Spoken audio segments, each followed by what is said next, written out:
Me, we're ready?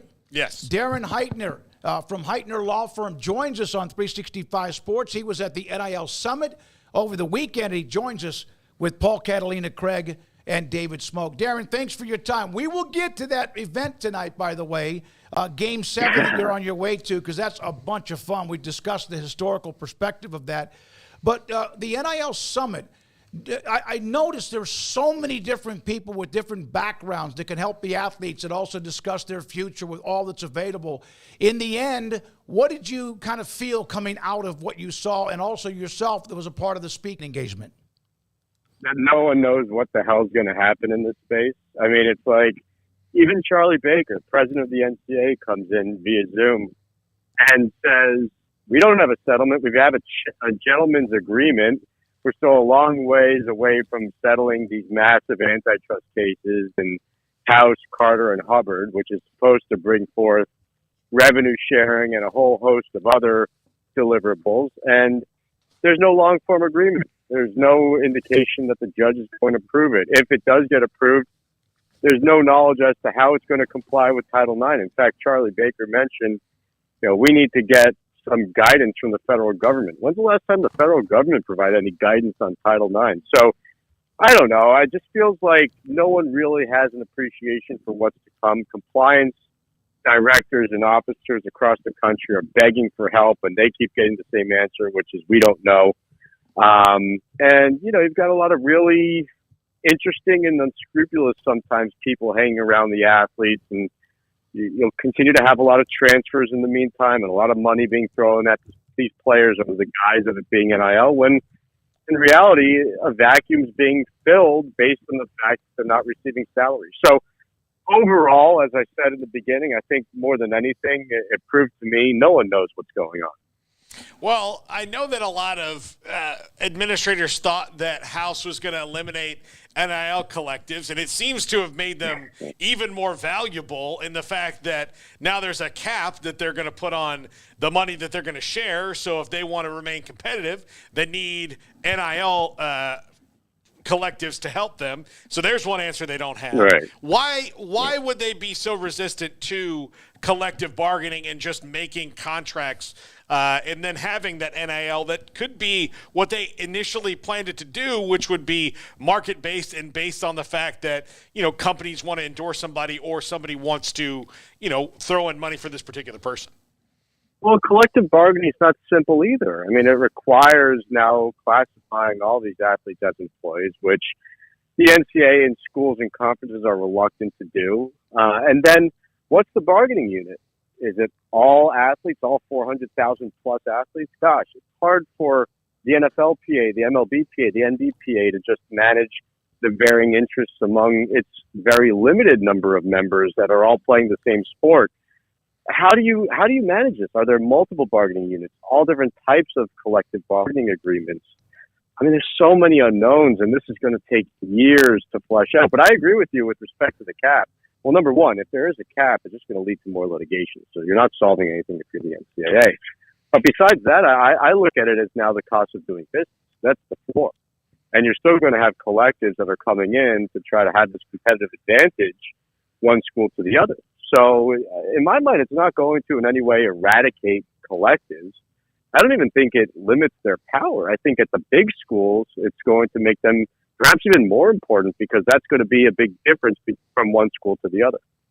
Darren, so all of this that has been reported about from what you mentioned as far as the collective or from the settlement or whatever else, has everyone had a premature celebration? There's still a hell of a lot of work to be done? Absolutely. And I place blame on the plaintiff's lawyers, although they're doing what's in their best interest, and I get it. I place blame on the journalists who, we live in a world of clickbait, and I think, a lot of people were very quick to just write whatever the people who were talking to them wanted them to write. And I blame the NCAA too, because they're involved in this as well. It's like, what are we celebrating at this point? Absolutely nothing. I mean, I do this for a living as a lawyer. I draft contracts, I handle settlement agreements. What we basically have here is a non-binding term sheet. Who celebrates a non-binding term sheet? And that's everyone's under the impression that revenue sharing is coming a year from now, and we're going to eradicate all these alleged problems that are involved with NIL. And yet, gosh, you actually listen or do some diligence and you realize that's really not the case yet. Maybe it becomes the case, but we have no appreciation for if that happens and what it looks like. Darren, if you were in charge, I mean, you mentioned nobody has any idea. If you were in charge, if you were the commissioner of college football or the, business, director or whatever, how would you point this in a direction where it started to make sense? No, I wouldn't envy myself taking on that role. I mean, the problem is the writing has been on the wall for so long. And if the NCAA and the schools had just merely been proactive instead of reactive, I think a lot of this would have been ameliorated. It's not an enviable position that Charlie Baker's in now. It's going to be incredibly difficult. What is the solution? How do you, get your constituency happy and informed when it's really an impossibility? So what is the best road forward?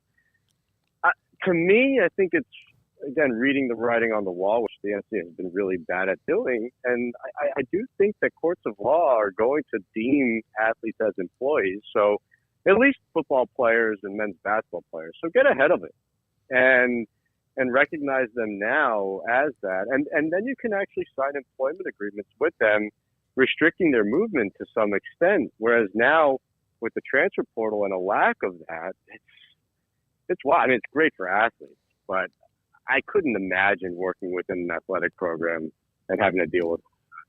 So if you don't quite know what's going on, or even Charlie Baker doesn't quite know what's going on, what do the athletes understand? What do they get out of this right now? I mean, they have what seems like all the bells and whistles, but how do they understand it?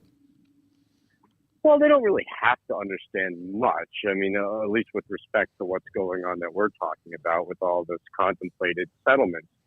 I mean, they're in a position where they can sign legit NIL deals and get paid in exchange for their appearances or endorsements, autographs, and so on and so forth. They can also sign collective deals, and they can move freely through the transfer portal.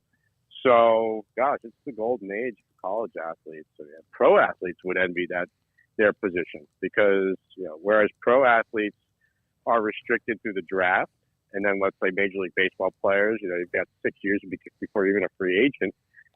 In college sports, you're a free agent annually. It's pretty amazing. It's amazing how far college athletes have come in 3 years from being in a much worse position than pro athletes to, in my mind, largely being in a better position. Darren Heitner Law with us on 365 Sports.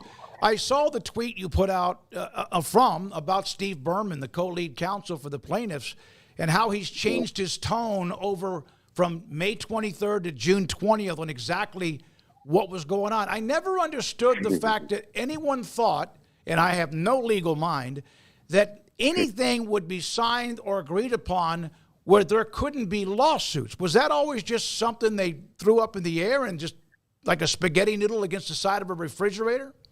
I mean, kudos to Steve Burman, kudos to Jeff Kessler and the rest of the plaintiffs' lawyers because they got the NCAA and schools to buy it hook, line, and sinker.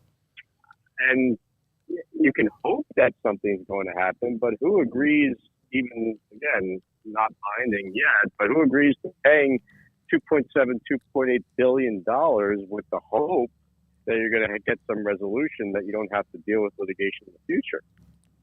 Gosh, I'd love to be the plaintiff's counsel in a situation like that where the defendant just believes for granted. So, it's an interest to see how this is playing out. But even, my tweet with respect to Burman, it was, you put out this press release making it seem as though settlement's done. And now you have a school that's actually objecting to the settlement, which I think we'll have more of.